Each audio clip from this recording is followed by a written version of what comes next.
Terry Meakin, welcome to the show. Brent, it's a pleasure to be talking to you. How are things? Oh, good. Now, I'll just let listeners know Terry's really nice to be coming back on the show. He was actually on the show a year ago when I was just starting, and I stuffed up the recording. So he's agreed to come back again a year later. And I really appreciate that, Terry. Thanks a lot. To take two, I'm used to it. Yeah, Musician. well, yeah, that's right. Tell us about that. How's that going? Yeah, well, it's going really well. I've been I suppose, a semi-professional musician for over 20 years.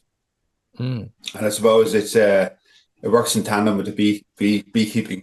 But I'd like to try and push it a little bit harder these days. I now have a degree in composition, so I'm kind of working in terms of, trying to get things done in terms of media and orchestration, and it's going to be fun. That's excellent. As we're chatting here, I can see that Terry's sitting at his piano, which is great. Yeah, my little studio. It's my little hideout for the winter. It's great. Because actually now we're actually just late autumn at the moment. It's just my time to get into the man cave and just start making some music. Yeah, it's fantastic. It's a perfect setup. Right. Now, talking bees, we usually start off the podcast here just with a funny story, and you had a funny story last time talking about your mentor and a wedding. Do you want to tell us that one again? Yeah. Well, I've actually two funny stories. I'll try and tell the two of them as quick as I can. One is exactly about my mentor, Joe Good, and he had a hotel, and he was always kind of flat out in his hotel. And there was one particular afternoon where he had a wedding in his hotel, and he got this call during the day that there was some swarm that needs to be collected. So he decided, I can't miss a chance at the swarm.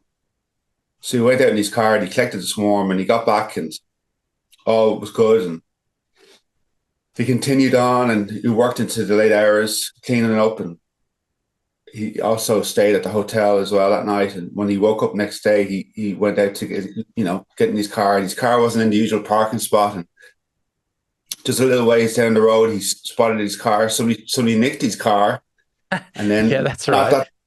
Not that far down the road, obviously these thieves discovered that there was bees in it, and they kind of just ditched the car. I thought it was a great story. Yeah, that is very funny. Yeah, classic. That's a true story. Yeah, absolutely. Very funny. It's better than any security system. Yeah, exactly. Well, there's beekeepers that I've spoken to that, they have their sticker on the back of their van that says bees in transit. And I'm kind of saying, does it work? Do people what's the point of this? Is it worthy of having this sticker? And they said, it's really just so to stop people from, trying to break in or steal. Maybe it's not such a bad idea as a deterrent. Yeah, absolutely. Yeah. So my other story is basically based on bees. I don't know if it's funny, but it's certainly an amusing situation. Like last year in particular, I made up 30 feeders for the hives, and they're based on the Brother Adam feeder. Oh, right. The top feeder? Top feeder. So it's a tray. It has the middle section, which is a block of timber with a drilled hole in it so the bees can come up through it. And then I've made the cover out of Wavin waste pipe. So it's basically cut into sections. So you've got this little collar, cut it into a collar, if you know what I mean. And it sits down over the block. Yep. And then I have little perspex circles to cover over the collar. So it closes in this. So basically you've created a cover so the bees can't get into the actual tray and drown. And my dilemma was, how do I glue the actual perspex cover onto the collar so it doesn't fall off? So one of the things that I was told was a great sealant and glue is Tech 7. I don't know if you have it. It's like it's in your gun where you kind of squeeze it out. Yes. Yep. It's basically like a silicone glue. So I use that in all the 30 uh, cover slips, and then I put them on the hives. And I mean, it did cross my mind that they might just go at it and, chew it away, this sealant that I put on. What do you think happened, Brent?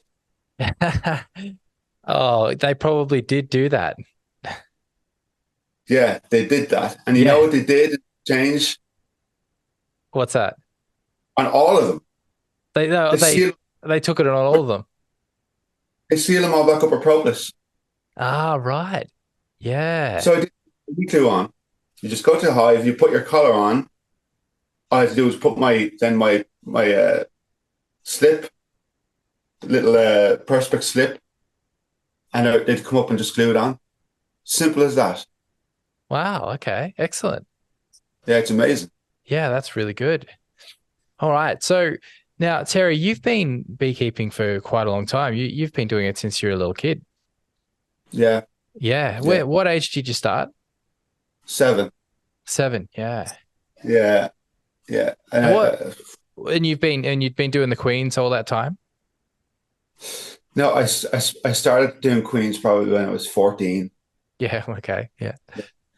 which is, I mean, there's a lot of growing up to do. So I still tried to do kid things during that point until I suppose when you hit that age where you're, you know, starting to turn into a man and you're starting to focus a little bit more on what you're doing. So yeah, around 14, 15. But I was always, I had seen what was that documentary called on Brother Adam, The Monk and the Honeybee. The monk. Yeah. Yeah. I'd seen that when I was 7. Yes. Okay.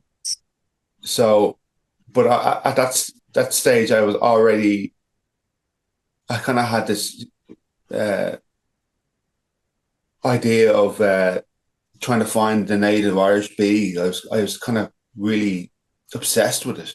Yes. And when I saw The Monk and the Honeybee, it really kind of, not that it changed my view, but it kind of gave me this, like this monk who had lived through this whole process Yes. of the Isle of Wight disease and these other strains of bees that had these resistance and stuff.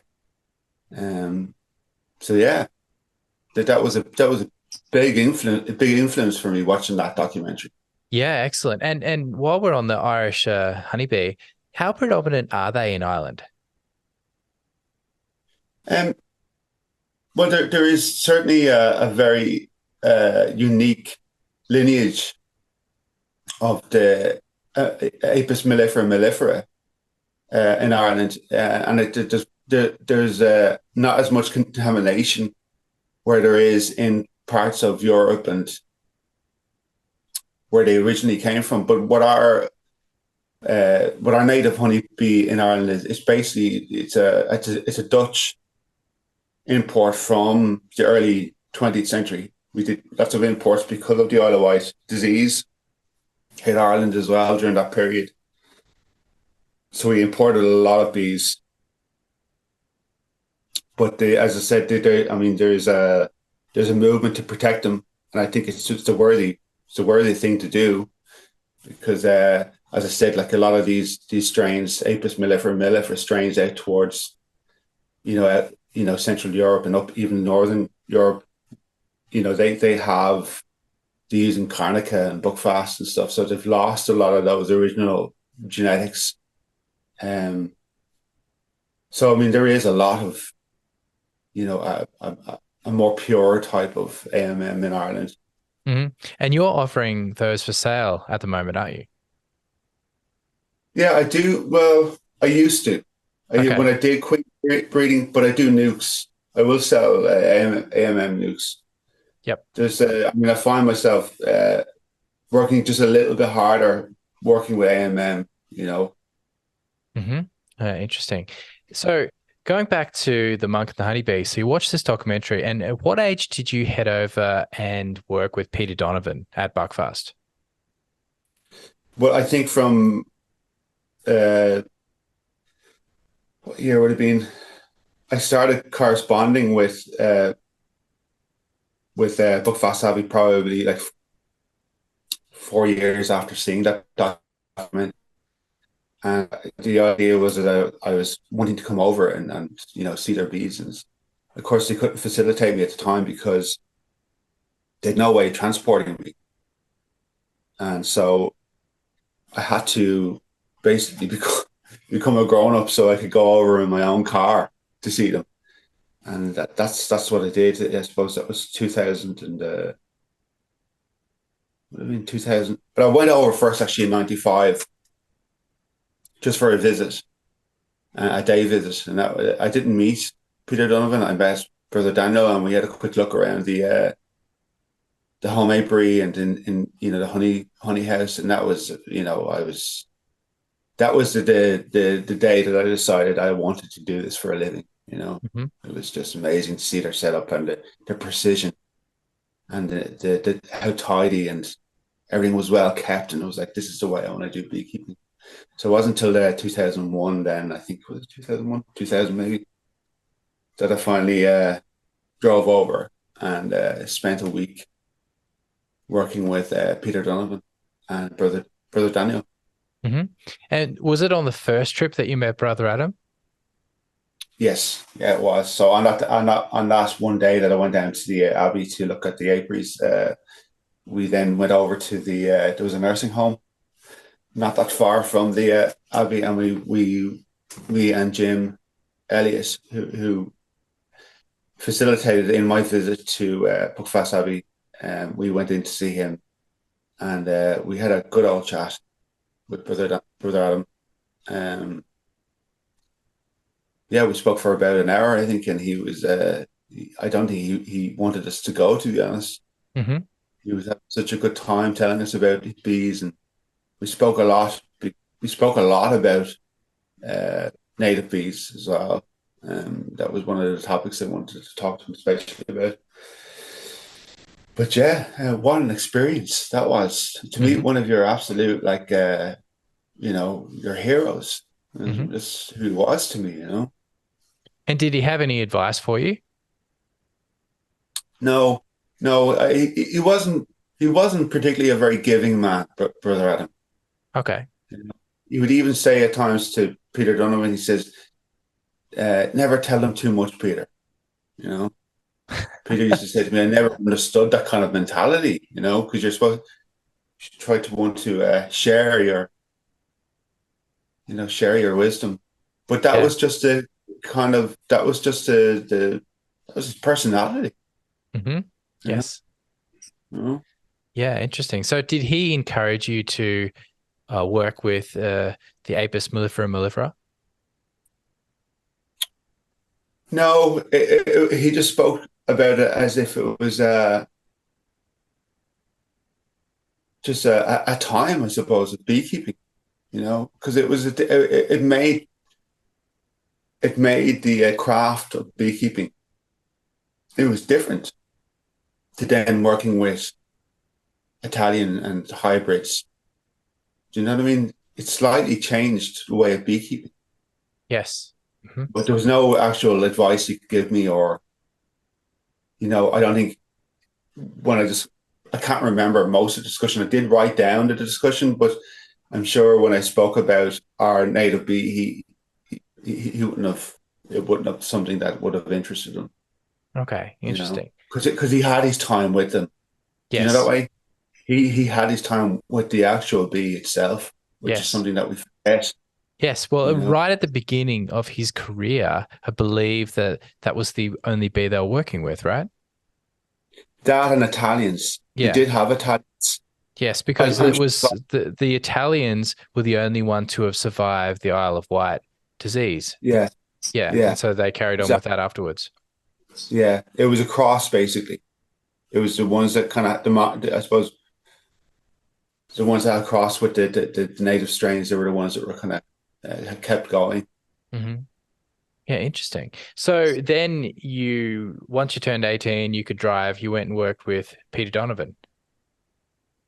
Mm. And I spoke to his son, John Donovan, last year, Yeah. and John was telling me that there's an unreleased book about beekeeping from Peter Donovan, which we're trying to encourage John to publish, which would be great. Have you heard about this?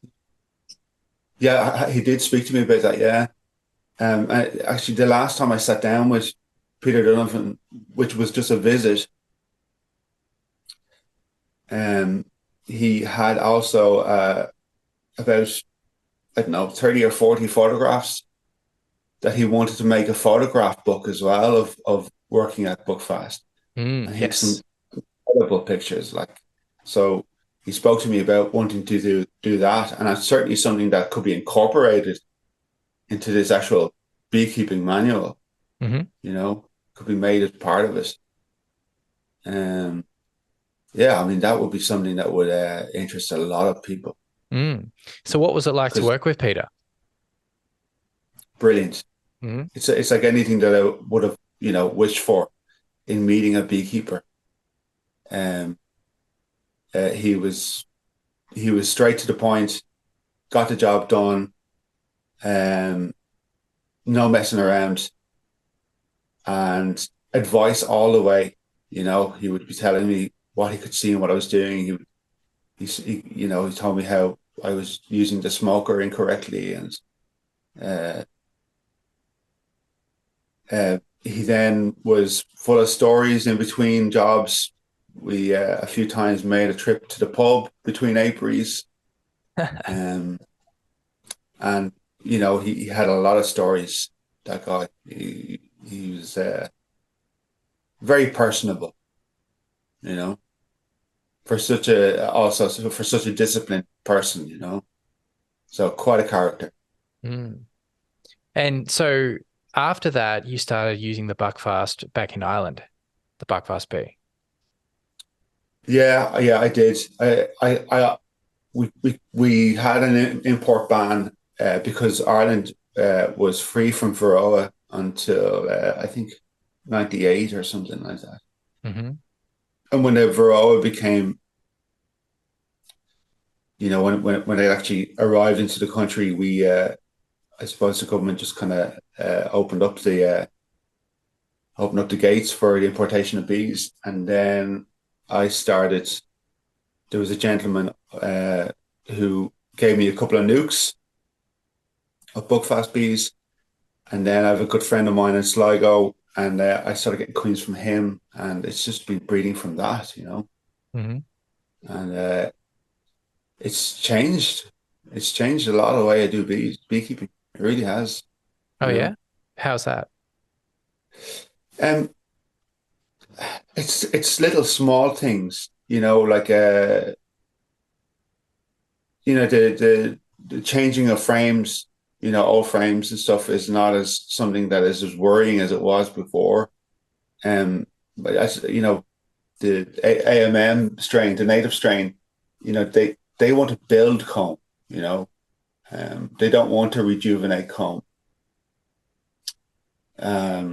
Also, the way you do I find the way you do summer inspections is a little bit different as well with the Buckfast strain, because there's a different build-up time frame, if you know what I mean. And also just the way you do your supering, they build up faster. They're, your feeding process is different with them. They build up faster.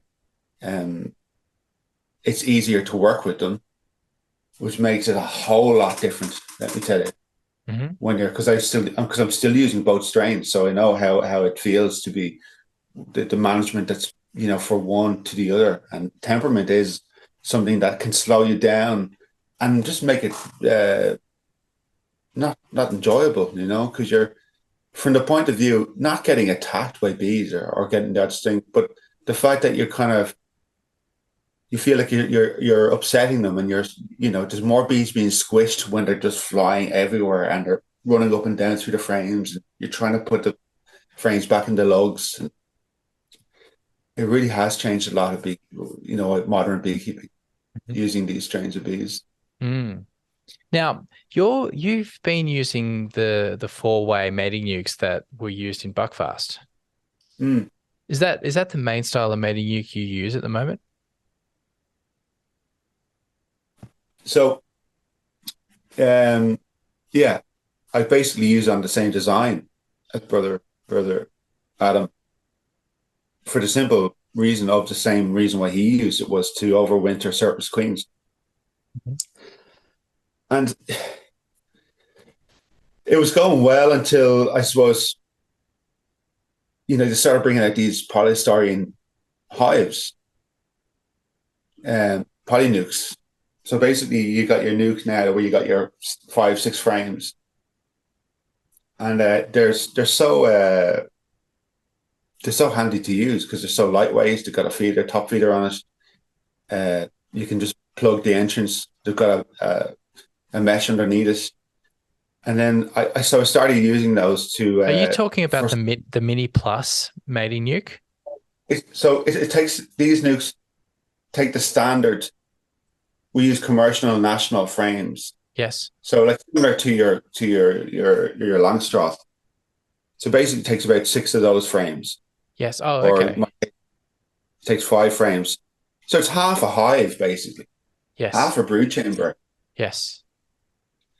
But as I started to use them for making nukes for sale, I just discovered that this is just an easier process than, maintaining. You've got this lovely, beautiful, like quadruple nuke. You got your 4-way hives and you're standing at one station, being able to deal with 4 queens at one time. But there's a lot of maintenance in that job because, not all queens were successfully made. You've dropped in numbers of bees. You had to go off to another apiary, come back, top up those nukes again by checking bees into them. You know, whereas when with the polynuke, you always have a few in the van, and when you're going through hives, you might come through certain colonies that are doing well, and there might be queen cell available or whatever at the time, and you can just basically make up a nuke on the spot. Hmm. You know, and you can deal with it later on how you want to requeen it, or it's as simple as that. Goes back in the van, goes back to the new site, and just as I did it, the more I built up the numbers of polynukes. I then just discovered that I had no need for the system, and as you can see that with all these bee breeders now you can see them on YouTube, they're all using these different forms of nuclei. Hmm. So it would put into question that if this newer kind of technology, not technology, but newer concepts existed, would Brother Adam use a different concept? And I possibly he would have. Yeah, but his style of mating nuke isn't that dissimilar to the modern ones. I think the frame sizes were quite similar to the mini mating nuke. Maybe the mini mating nuke's a bit smaller, but not that dissimilar. It equals to each nuke. I think equal to 2.5 frames of national frame for us. So like 2.5 frames of, could be wrong now because there's a lot of I don't know what the spec is on it, the actual dimensions. It'd be similar like to 3 Langstroth frames in Hmm. each of the nukes, Yes. but because he had them cut in half, if you know what I mean, you can imagine the Yes. frame was made smaller. That by having that way, the winter cluster could be together rather Yes. than if you use 3 frames, just normal frames overwintering. This cluster is spread out quite a lot. Yes. So the system that he was using kept it compact. And Hmm. because you had the 4 side by side, they could overwinter quite well on with such a small number of bees, Hmm. you know. But I like with the polynuke, I made up 44 polynukes at the end of July, and I put in queen cells that I grafted. I said I popped them all in the same day, and I have 34. So 10 failed, 34 came through, and these nukes were made with about 3 or 4 frames of bees, two frames of brood, and the 34 that have come through, I just looking at them, feeding them the other day, and they are just stuffed with bees. Mm-hmm. So my point is that like you can still make your nuke with still a small amount of bees, so long as you've got the right conditions. Those bees will absolutely just thrive and be winter ready. Yeah, interesting. But just to answer your question, I think, yeah, I mean, it was a great for its time. There were some of those nukes that were up on Sherberton. They were like 70 years old. You Mm-hmm. know, it was a great genius of them to have made that. I mean, they made nearly everything. Those guys, Mm. like, I didn't make the boxes and stuff, but the innovation of Brother Adam was Mm-hmm. incredible. Like he Mm. built all those tanks, as you know from your talk probably with John. Yeah, John was telling me that how old the boxes were. It was amazing how old they actually were. They every 3 years, I think it was, that John said that they came in and did a restoration process with every box. Mm-hmm. So that's and doing that continually kept them going for a really long time. Yeah, yeah. And Oh, incredible. John's got some of the boxes still.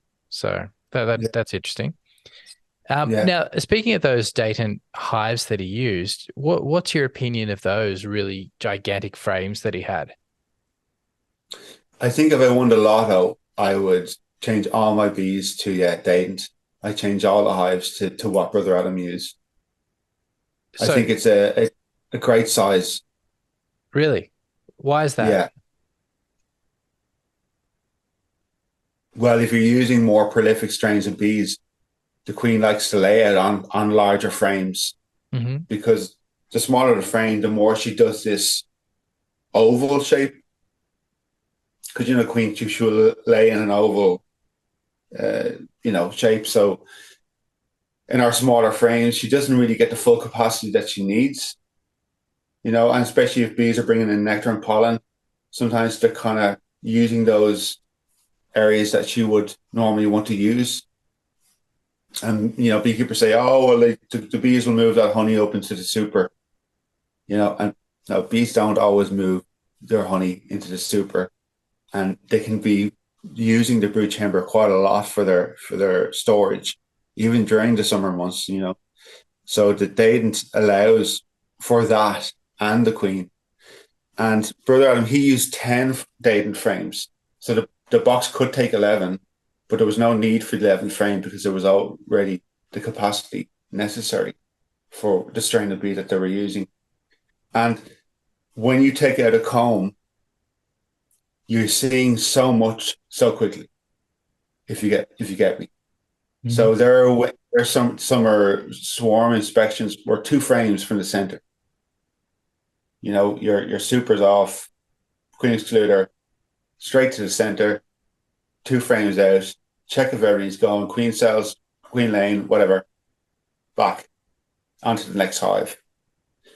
So, when you go to with our national hive, which is very common here in Ireland, there's much smaller frames. So you'd certainly need to get through four frames maximum to know everything is kind of all well and good.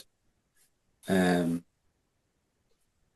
yeah, so I mean, yeah, I would definitely be using a Dayton frame if I could. Is it still common in Europe for people to be using Dadant? I don't know. I don't know. Okay. I do know beekeepers using Dayton, Yeah. definitely. Yeah. Yeah. Because I do it's see a real European thing, isn't it? Dayton. Yeah. I don't know.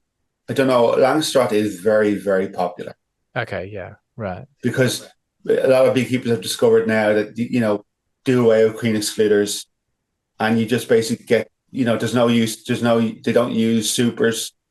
So the smaller size for the super, they're just stacking Langstroth box, now brood box upon brood box with no queen excluders. And they're just letting the bees do their thing, Hmm. which would then allow the queen to do her thing as well. She would be laying happily out because she's got, no restrictions whatsoever.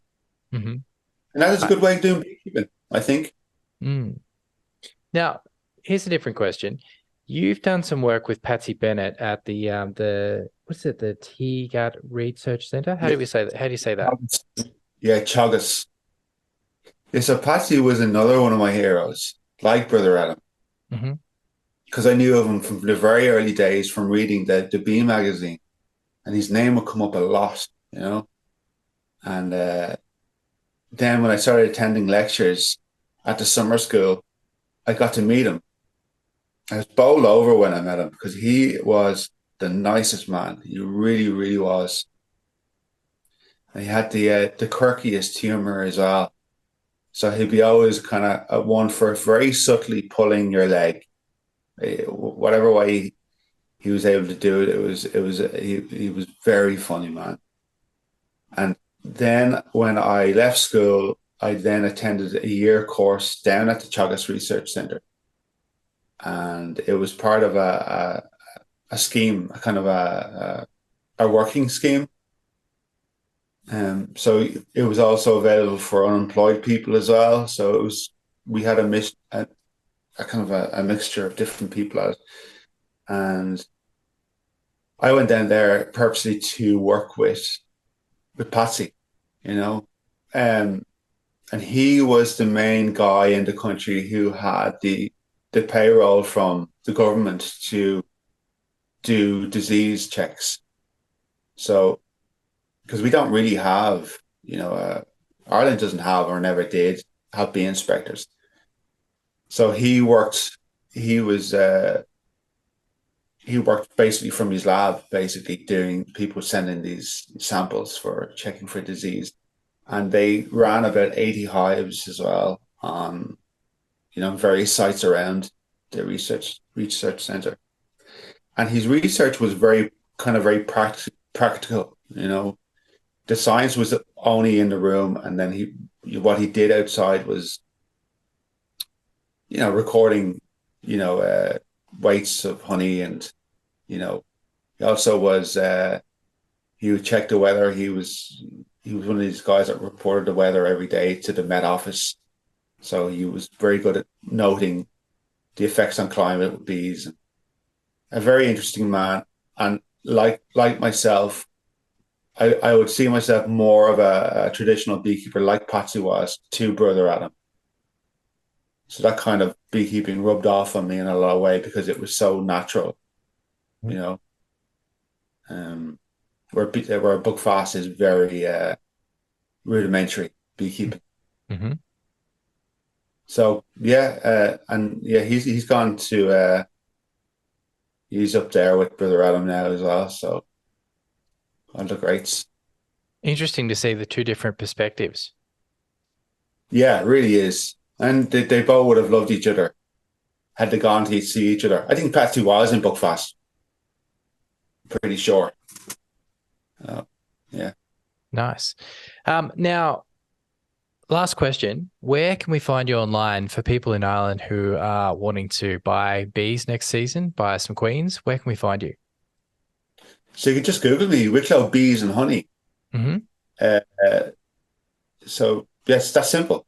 Mm-hmm. My website's there. You can find me on Facebook as well, Wicklow Bees and Honey. And emails are the best way to contact me. Mm-hmm. So all my terms of deal, terms and business are there. Yes. So you're doing just nucs these days, or are you still doing the queens? Just nucs. Yes. Okay. Yeah. I want to have a life as well. So it's just one life. Yes. It's a lovely, but when you have family, yeah. And the old feet need a rest as well. Like when you're doing queens, you are on your feet. Yes. Every day. Yes. All day. Yes. Absolutely. All right. Is there anything else you want to have a chat about today, Terry? No, I'm happy enough. If you're happy enough, Brent. Yeah, absolutely. Well, thanks again for coming back and having another chat to me. Really appreciate that. It's a pleasure. Hopefully I don't mess it up this time. Yeah, water. All right. Thanks, Terry. Bye-bye.